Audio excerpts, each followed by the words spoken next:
Hello everyone, today I am going to teach you some fundamental concepts on the topic that is called arithmetic progression. This topic is from your 10th standard syllabus, Maths Part 1, lesson number 3. So students, we usually write the numbers in an order, that is 1, 2, 3, 4, 5 and so on. From this order, you can easily tell which number is at which position.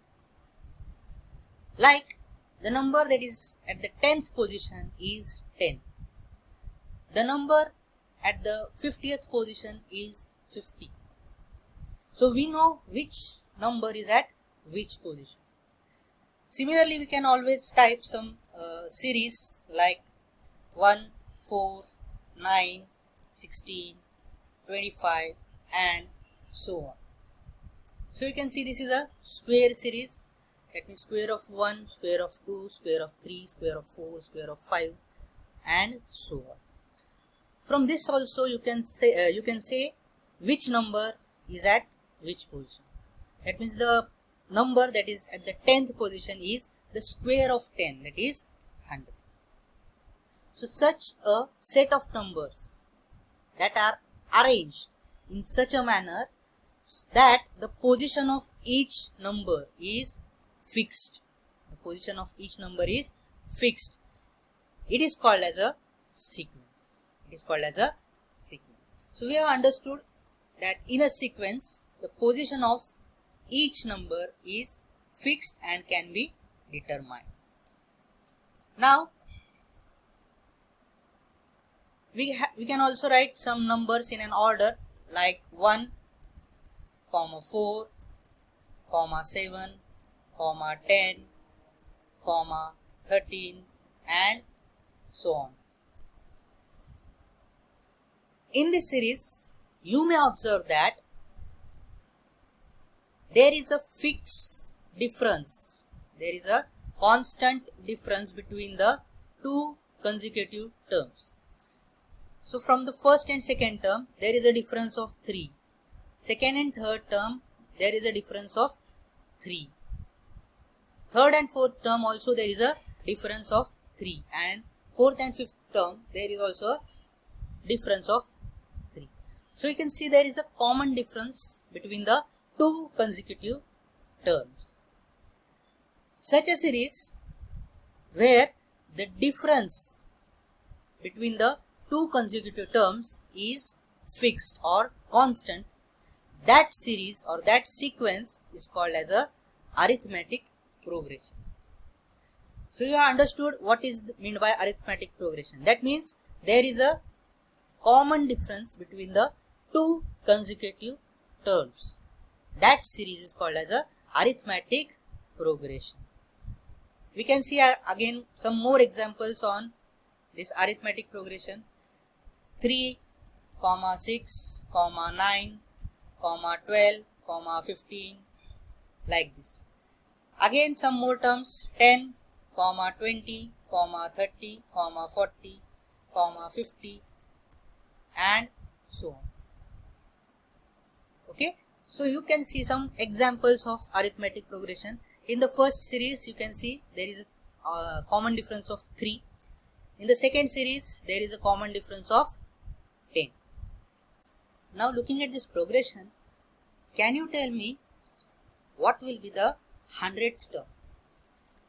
We know that the first term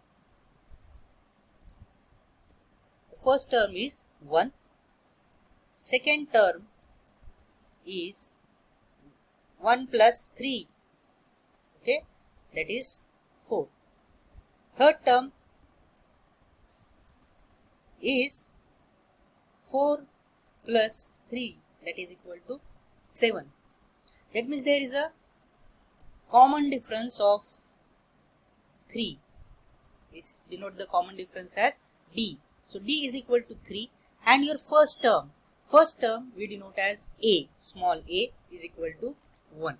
So first term is equal to 1 and common difference is equal to 3. D is equal to 3. So by knowing this, can you tell me what will be the 100th term, or what number will be at the 100th position? For that, we should go on or continue this series up to the 100th term, like 1, 4, 7, 10, 13, 16, 19 and so on up to 100th term. This is very time consuming. This will consume very more time. So let's see, can we discover some formula regarding the nth term or not. We will look for a formula to find out the nth term. So this is the first term, that is 1. The first term is 1 and the common difference is 3.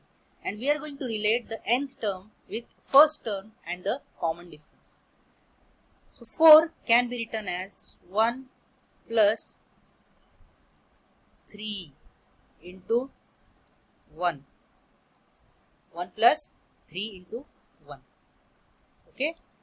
7 can be written as 1 plus 3 into 2.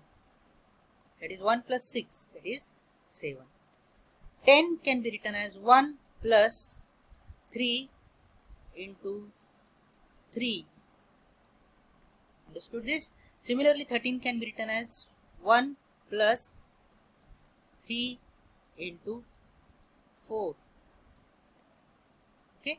So T6, that is term 6. 6th term can be written as 1 plus 3 into 5.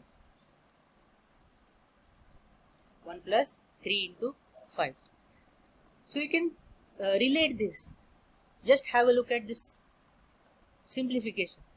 So where second term is there, here 1 is there. Where 2, here 2 is there and here 1 is there. Here third term is there and here 2 is there. Here fourth term is there, here 3 is there. Here fifth term is there, here 4 is there. Here sixth term is there, here 5 is there. Okay. So when nth term is there,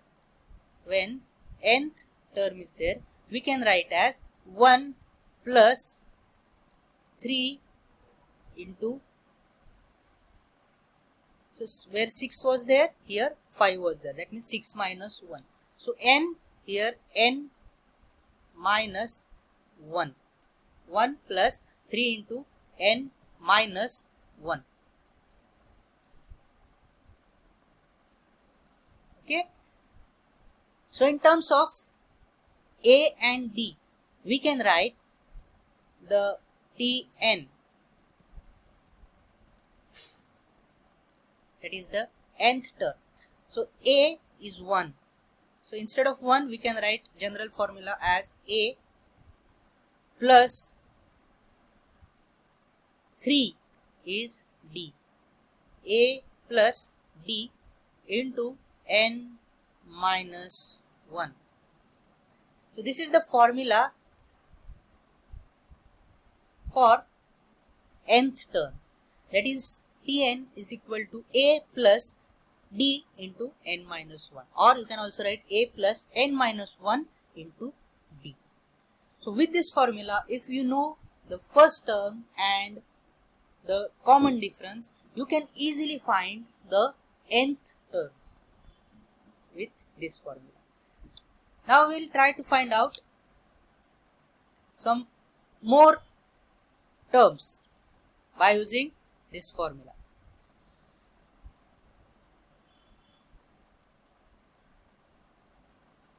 Okay, so just a second.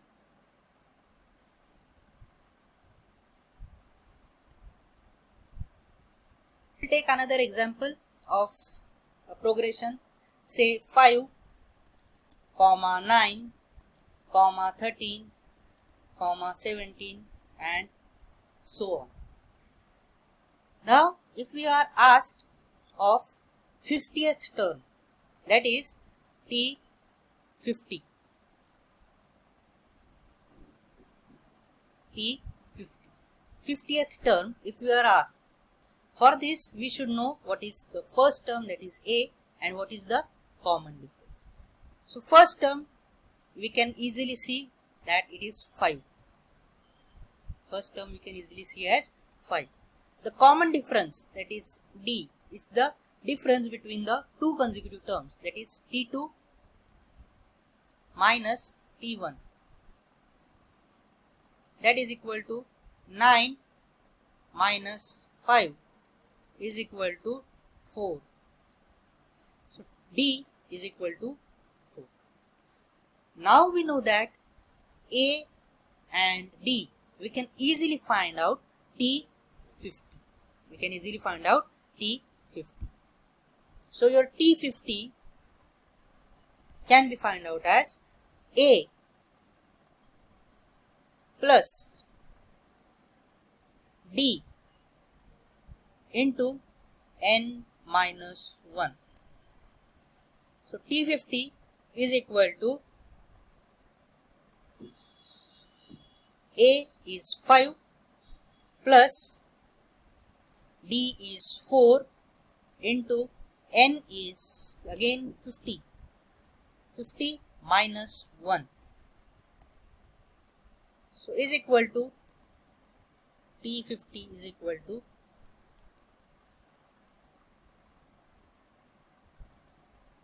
5 plus 4 into 49. That is equal to 5 plus 4 into 49 is 196. So T50 will come as 201. So we have solved one example regarding nth term of a arithmetic progression. So with this formula, that is Tn is equal to A plus D into n minus 1, we can easily find out the nth term of a arithmetic progression. The last concept of this topic is the sum of n terms. Looking at this series 1, 3, 5, 7, 9 and so on. If you are asked to find out the sum of first 5 terms, so that is very easy task, that is sum equal to 1 plus 3 plus 5 plus 7 plus 9. So that comes out to be 25. So that is very easy. But if you are asked to find out sum of first 50 terms, that is also very time consuming. For that, there is a formula,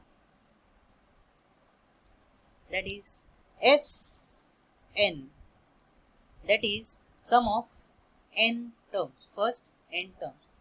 The formula is n by 2, 2a plus n minus 1 d.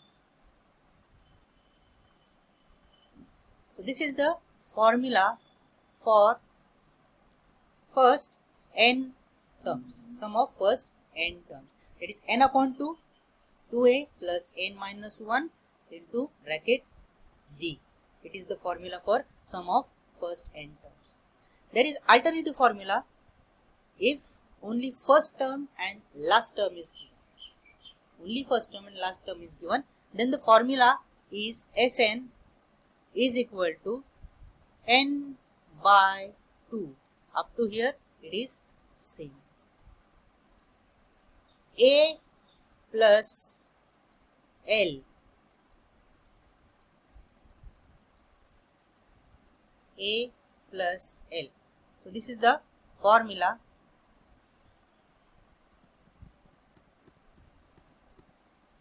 Sn equal to n by 2 first term plus last term. This is the formula if only first term and last term is given.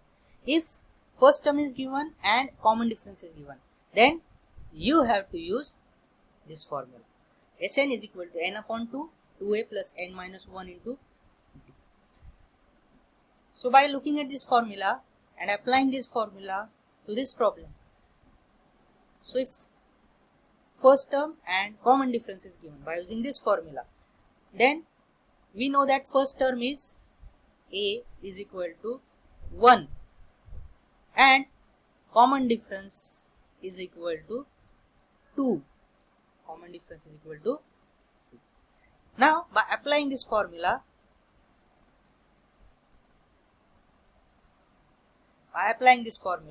Sn, S, if you are asked to find out sum of first 50 numbers, so S50 is equal to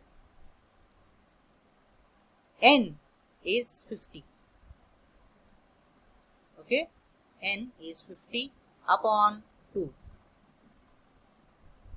Square bracket 2 into A is 1 plus N is again 50 minus 1 into D. D is 2. So it comes as 25. 50 upon 2 is 25. 2 into 1 is 2 plus 49 into 2.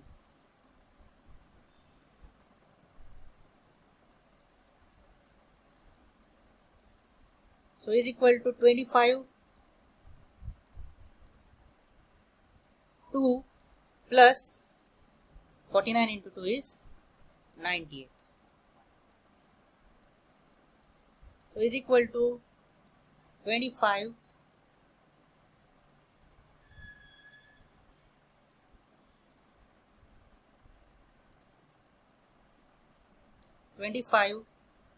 into 98 plus 2 is 100. So sum of first 50 terms is 2500. Sum of first 50 terms is 2500. So this is how we apply the formula, that is sum of first n terms. Either this formula is applicable if first term and common difference is given, or this formula if first term and last term is given, you have to apply this formula. So these three formulas are there, that is Tn, nth term, next sum of n terms, first formula, and sum of n terms, second formula. Only three formulas are there in this lesson. So thank you for listening to me.